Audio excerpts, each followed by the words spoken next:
ẹ̀yin tèmi bá wo ni yo ṣẹ́ wá lẹ́lẹ́lẹ́lẹ́lẹ́lẹ́lẹ́ ṣẹ́ wá Alase ni mí ìrẹ́ ńkọ́ kí ni mo mú wá fún yín lénìí ẹ ti rí àwọn èròjà mi cooked rice àtàwọn spices lóríṣiríṣi tí bá ṣe ń dà máa dárúkọ wọn lẹ́yọ kọ̀ọ̀kan. And by the way, please kindly subscribe to my YouTube channel and give this emokini which is like button yẹn. Mo ti heat up pan mi lọ. Màá wá dá òróró sí. Ẹni kí ni mo fẹ́ sí? Ẹni sùúrù now. Màá sọ fún yín. So ẹ má yẹ kí òróró kó pọ̀ jù náà because we actually want to cook hotdog fried rice. Ṣé ti gbọ́ rẹ̀ rí? Hotdog fried rice. So please stay tuned. Kẹ́ wo nǹkan tí mo fẹ́ ṣe. So hotdog wa mo ti dice yìí ṣé ti rí. Tẹ́ bá ti ra hotdog yẹn, àwọn míì pín sausage so òun lélẹ̀. Ẹ jẹ́ kó saute díẹ̀. Kó gbóná díẹ̀ rather.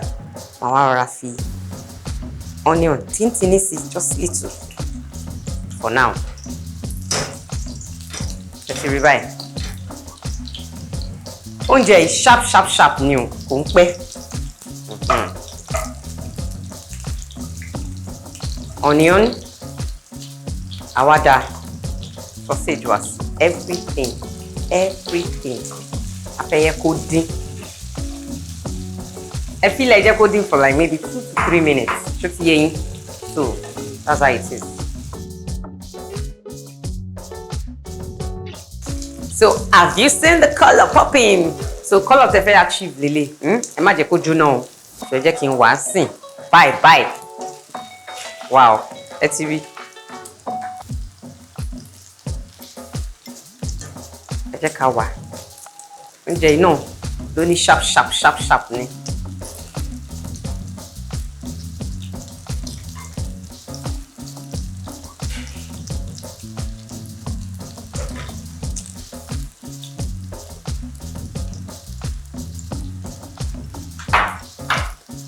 Wow. Yẹn ti tajú mi o.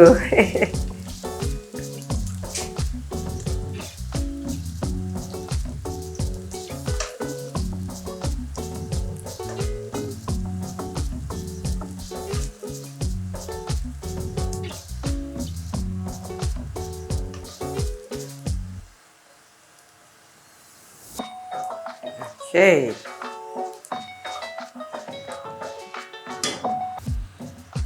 All right, so no wastage. Ní báyìí nǹkan tí máa ṣe ń sìn, gbogbo nǹkan tá fẹ́ ṣe sharp ni, kò gbọ́dọ̀ delay jù. Ẹ jẹ́ ká kọ́kọ́ da carrot wa because ó máa ń le ṣó yé yín. Ká fry òun náà. Ó ní kẹ̀lẹ́ńjẹ́.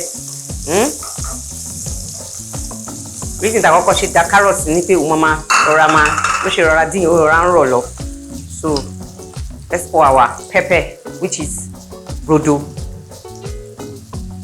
Please endeavor not to use tomato in this recipe. Ṣó yé yín?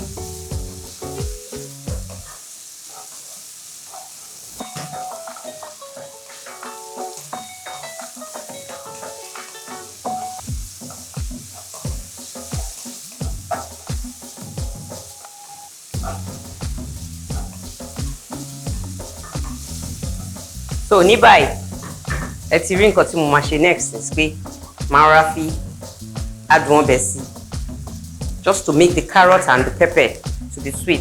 Then curry, we need curry díẹ̀ kó ṣe díẹ̀ nínú recipe yìí. Ṣó yé yín? Then Isebe. So ẹ ti rí báyìí. Then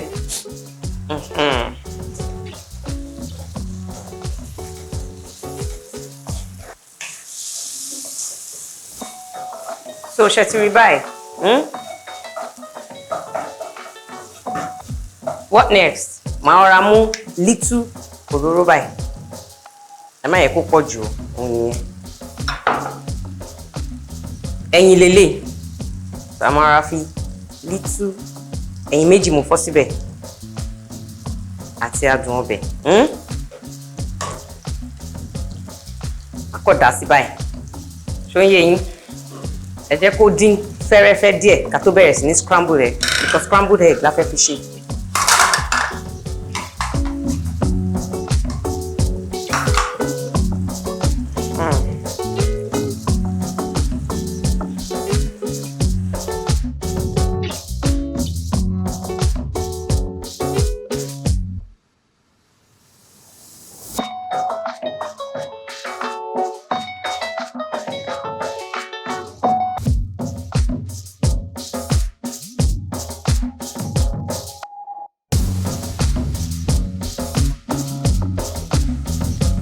So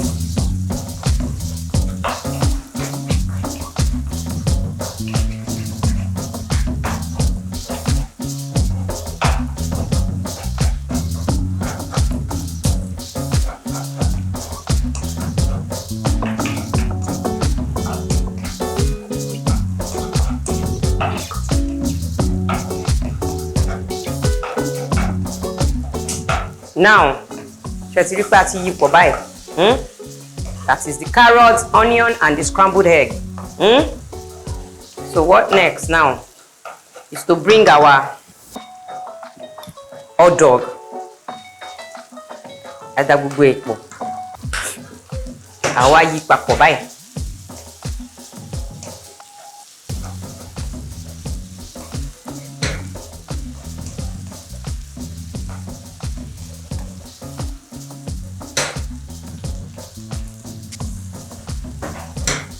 So ní báyìí, I'm going to add little red and green bell pepper. I add them all. Wow, isn't this beautiful?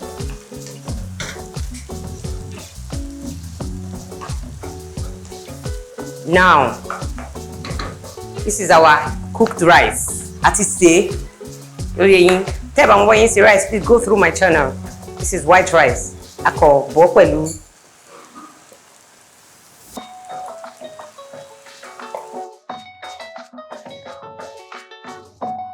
This is our cooked rice, white rice. Ako bọ̀ pẹ̀lú Isebe àti onion pẹ̀lú Ororo on a low heat. Ló ṣe dúró re báyìí. So ṣé ti rí báyìí. It's what you want to achieve. Stir it together. Màá wá layer onion yìí. Màá layer it báyìí. Please endeavor to be using onions. Don't mind my voice. So then sweet corn. The layer bẹ́yẹn. I will give it a stir. Reason is that so that the bash ń gbé sweet corn ń gbé gbogbo ẹ̀ mọ́ ni.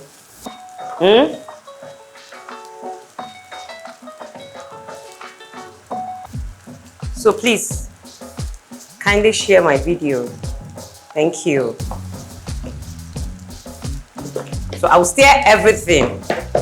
Mo ṣe máa stir gbogbo ẹ̀ náà nìyẹn mo ṣe ń ṣe látẹ̀kọ̀.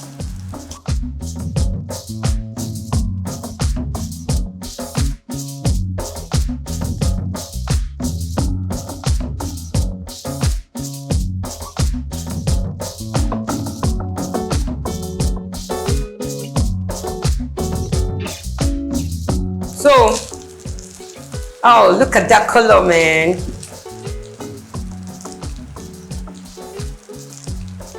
I'm gonna add onions wasi for the final toppings and the remaining sweet corn. The bad if you like sweet corn, please do away with this part. Then the remaining green and red bell pepper. Oh, she may be taking my stir, but I have to stir it. Alase, Nimi, ma pa me now. Get ma pa me now. You say what happens to my voice? I don't know. So, only the steam Lara rice, you know, la fẹ́ kó ṣe àwọn veggies tá ṣe dà sí yẹn, so that the onion everything ma wà crunchy. Gbagam mo ti paná ńbẹ̀. Let me now serve it. Kẹ́ wo bó ṣe máa jojú gbèsè tó tún máa jẹnu ní gbèsè. I know you will recreate it definitely.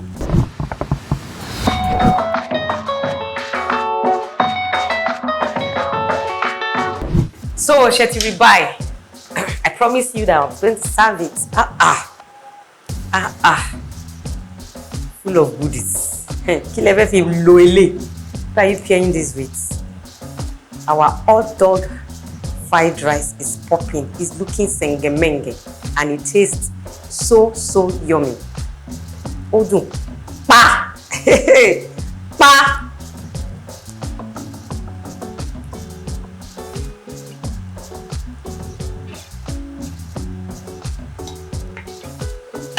Oh wow.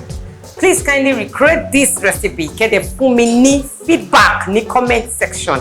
Ẹ jọ̀ọ́, ṣé kò jojú gbèsè? Bó ṣe jojú gbèsè náà ló jẹnu ní gbèsè. Yes, èmi Alase ni mo sọ fún yín pé ire o lọ́jọ́ gbogbo. A ríra next time. Love you guys.